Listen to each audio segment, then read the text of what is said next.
सोलापूरच्या राजकारणात एक नवं समीकरण आकार घेत असल्याची चर्चा सध्या जोर धरू लागली आहे। हे समीकरण म्हणजे जयकुमार गोरे विरुद्ध खासदार धैर्यशील मोहिते पाटील। गेल्या 2 वर्षापासून हे दोन्ही नेते एकमेकांवर सतत आरोप प्रत्यारोप करत असतात। अगदी स्थानिक स्वराज्य संस्थेच्या निवडणुकांमध्येही आपापल्या पक्षासाठी दोघांनीही ताकद लावली होती, तेव्हाही यांच्यात कलगीतुरा रंगला होता। नुकताच जी विधान परिषदेची निवडणूक झाली ही बिनविरोध होणार आहे हे जवळपास माहीत होतं, मात्र जयकुमार गोरेंना या सगळ्याचं नियोजन करायचं असल्यामुळं धैर्यशील मोहिते पाटील यांनी जयकुमार गोरेंना आव्हान देण्याचा प्रयत्न केला।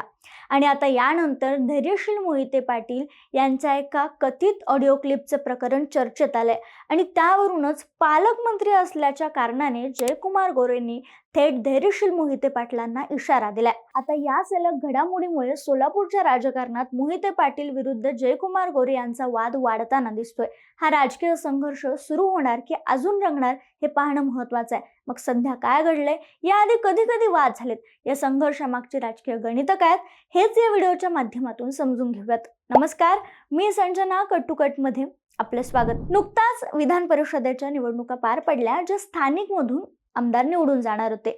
याच निवडणुकीत जयकुमार गोरे विरुद्ध धैर्यशील मोहिते पाटील असा संघर्ष पाहायला मिळाला। तो वाद अजून शांत होत नाही, तोच आता आणखी एक नवीन वाद समोर आलाय। खासदार धैर्यशील मोहिते पाटील यांची एक कथित ऑडिओ क्लिप सोशल मीडियावर व्हायरल होते। या कथित ऑडिओमध्ये ते समोरच्या व्यक्तीशी अत्यंत आक्रमक भाषेत बोलताना ऐकू येते। संभाषणादरम्यान जेव्हा समोरची व्यक्ती सांगते की आपण सोलापुरात नाहीये, तेव्हा धैर्यशील मोहिते पाटील यांचा संताप आणखी वाढतो असे या कथित ऑडिओ ऐकल्यानंतर समजतं। आणि यानंतर त्यांनी अगदी अर्वाच्य भाषेचा वापर करत शिवीगाळी केले। एवढ्यावरच न थांबता उद्या आला नाहीस तर पंचायत समितीत येऊन तुझे हातपाय तोडेन अशी धमकीही धैर्यशील मोहिते पाटलांच्या या कथित ऑडिओमध्ये ऐकू येते। हा ऑडिओ काही क्षणातच व्हायरल झाला, त्याची मोठ्या चर्चा सुरू झाली। मात्र या व्हिडिओचं चित्रीकरण किंवा हा ऑडिओ खरा आहे की नाही याबाबत अद्याप कोणतीही अधिकृत पुष्टी झालेली नाहीये। तसंच या प्रकरणावर खासदार धैर्यशील मोहिते पाटील यांनीही कोणतं अधिकृत स्पष्टीकरण दिलेलं नाही। पण या संपूर्ण प्रकरणावर प्रतिक्रिया देताना सोलापूरचे पालकमंत्री जयकुमार गोरे यांनी थेट धैर्यशील मोहिते पाटील यांना इशारा दिलाय आणि त्या अधिकाऱ्याला मारहाण झाल्याचा दावा केलाय। ते म्हणाले, माळशिरस तालुक्यातील धमकीचा विषय फार गंभीर आहे। पंचायत समितीच्या त्या अधिकाऱ्याला मारहाण झाली, दार लावून त्या अधिकाऱ्याला मारहाण झाली। अधिकाऱ्याला धमकी दिल्याची क्लिप सर्वांनी ऐकली, त्यामुळे दोषींवर कारवाई करण्याचे आदेश पोलिसांना दिले आहेत। यात जे कोणी दोषी आहेत त्यांच्यावर पोलीस कारवाई करतील, पण सोलापूर जिल्ह्यात कोणाचीही दादागिरी खपवून घेतली जाणार नाही। जिल्ह्यात अधिकाऱ्यांवर हुकुमशाही धमकी चालणार नाही। अधिकाऱ्यांनी काम केलंच पाहिजे, त्यांना कामापासून पळ काढता येणार नाही, पण काम करत असताना अधिकाऱ्यांवर दडपशाही किंवा गुंडगिरी करून कोणी काम करायचा प्रयत्न करत असेल तर कुठलीही गुंडगिरी या जिल्ह्यात चालू देणार नाही असा थेट दम दिला असं आपण म्हणू शकतो। त्यामुळे आता गोरेंच्या या दमामुळे किंवा या इशाऱ्यामुळे हा वाद आणखी तीव्र होणार हे स्पष्टपणे दिसतंय। अजून तरी या इशाऱ्याला धैर्यशील मोहिते पाटील यांनी काही उत्तर दिलेलं नाहीये, पण हे स्पष्ट आहे की गोरे आणि मोहिते पाटील हे एकमेकांवर टीका करण्याची एकही संधी कधीच सोडत नाहीत। समोरच्याला अजून किती मोठ्या प्रमाणात बदनाम करता येईल किंवा त्यांच्यावर कशी टीका करता येईल याचा प्रयत्न मोहिते पाटील आणि गोरे वारंवार करताना पाहायला मिळतात। या संघर्षाची सुरुवात अगदी 2 वर्षापूर्वीपासून झाली असं म्हणायला हरकत नाही। धैर्यशील मोहिते पाटील हे खासदार म्हणून निवडून आले, त्याच्यानंतर मानखटाव विधानसभा मतदारसंघाकडे त्यांनी लक्ष दिलं। आता हा मतदारसंघ कोणाचा तर जयकुमार गोरेंचा पारंपरिक बालेकिल्ला, आणि इथंच अस्तित्व वाढवण्यासाठी राष्ट्रवादी प्रयत्न करत होती।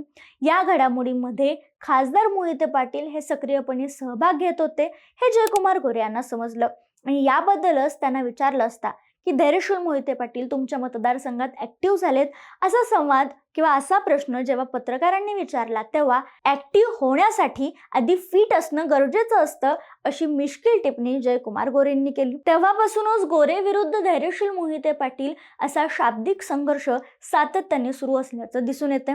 यानंतर विधानसभा निवडणुका झाल्या, महायुतीचं सरकार सत्तेत आलं आणि जयकुमार गोरे यांच्याकडे सोलापूर जिल्ह्याच्या पालकमंत्री पदाची जबाबदारी देण्यात आली आणि मग हा वाद आणखीनच वाढला। आता तर अकलूज, माळशिरस सारख्या भागातही जयकुमार गोरे सक्रिय होत आहेत किंवा तिथं भाजपच्या नेत्यांना बळ देत आहेत हे चित्र दिसू लागले. त्यामुळे मोहिते पाटील गट आणि गोरे गट यांच्यातील राजकीय स्पर्धा अधिकच तीव्र झाल्याचं बोललं जाते.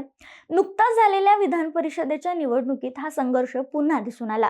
फक्त 16 सदस्य असतानाही धैर्यशील मोहिते पाटील यांनी आपला उमेदवार रिंगणात उतरवला होता. पक्षातीलच उत्तमराव जानकर यांच्यासह अनेक नेत्यांनी त्यांना साथ दिली नाही. तरीही त्यांचे उमेदवार असणारे वसंतराव देशमुख यांना 118 मतं मिळाली होती. म्हणजे अधिकृत सदस्य संख्येपेक्षा अनेक पटीनं जास्त मतदान मिळवून धैर्यशील मोहिते पाटील यांनी आपली स्थानिक राजकीय ताकद दाखवून दिली होती, ज्याची सोलापूरच्या राजकारणात चर्चा रंगली होती. यावरच बोलताना जेव्हा जयकुमार गोरे म्हणाले होते की ते आता अदृश्य झालेत, त्याला उत्तर देत असताना मोहिते पाटील म्हणाले, माझ्याकडे फक्त 16 मतं आहेत असं मला हिनवत होते, पण मी त्यावर 100 मते जादा घेऊन दाखवली. 2 अंकी संख्येत जाणार नाही म्हणणाऱ्यांना 3 अंकी संख्येत जाऊन दाखवलं आणि जिल्ह्याचा पुरोगामी विचार टिकवला असा टोला त्यावेळी धैर्यशील मोहिते पाटलांनी लगावला होता. जेव्हा स्थानिक संस्थांच्या निवडणुका झाल्या आणि राम सातपुते यांच्या पत्नी निवडणुकीत होत्या, तेव्हा देखील जयकुमार गोरे यांनी राम सातपुते यांच्या हत्येचा कट रचला गेला होता असा गंभीर आरोप जयकुमार गोरेंनी केला. त्यालाच दुजोरा देत असताना धैर्यशील मोहिते पाटील यांच्या गटातील काही लोक या कटामध्ये असल्याचं राम सातपुते यांनी म्हणलं होतं. याचीही चर्चा झाली आणि याबद्दल धैर्यशील मोहिते पाटलांना विचारलं असता माढा लोकसभा आणि विधानसभा निवडणुकीत पालकमंत्र्यांना पूर्ण अपयश आले, म्हणून दरवेळेस त्यांच्या बुद्धीवर गंज चढतो आणि मग कोणत्याही स्तराला जातात आणि टीका करतात, बदनाम करतात, अशी टीका धैर्यशील मोहिते पाटलांनी उत्तर देताना केली होती.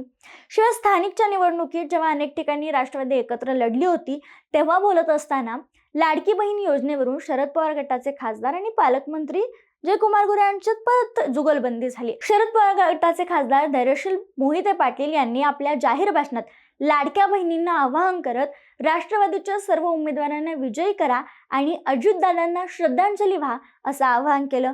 आणि यावरच बोलताना जयकुमार गोरे म्हणाले होते की लाडकी बहीण योजना ही फडणवीस यांच्या महायुती सरकारची, ज्यांनी याला विरोध केला, आता त्यांचं प्रेम कधीपासून आलं असा सवाल केला होता. एवढंच नव्हे तर धैर्यशील मोहिते पाटलांनी एकदा जयकुमार गोरेंना सोलापूर जिल्ह्याचे पालकमंत्री आहात, पालकाप्रमाणे वागा असा सल्ला जयकुमार गोरेंना दिला होता. तसेच निधीबाबत जनतेची दिशाभूल जयकुमार गोरे करत आहेत असा आरोपही मोहिते पाटलांनी केला होता, ज्याला जयकुमार गोरेंनी मोठंच्या मोठं स्पष्टीकरणही दिलं होतं. त्यामुळे हा वाद वाढतोय. 2 वर्षात अनेकदा वाद, आरोप प्रत्यारोप दिसून आलेत आणि आता या कथित ऑडिओ नंतर जेव्हा अगदी आक्रमकपणे जयकुमार गोरे धैर्यशील मोहिते पाटलांना आव्हान देत आहेत, तेव्हा धैर्यशील मोहिते पाटील शांत बसलेले का दिसून येत आहेत? हा या वादाचा प्रखर आक्रमक दुसरा अंक असणार आहे का? आणि पुढचं सोलापूरचं राजकारण कसं असणार आहे, यावर तुमचं मत काय? आम्हाला कमेंटमध्ये कळवायला विसरू नका.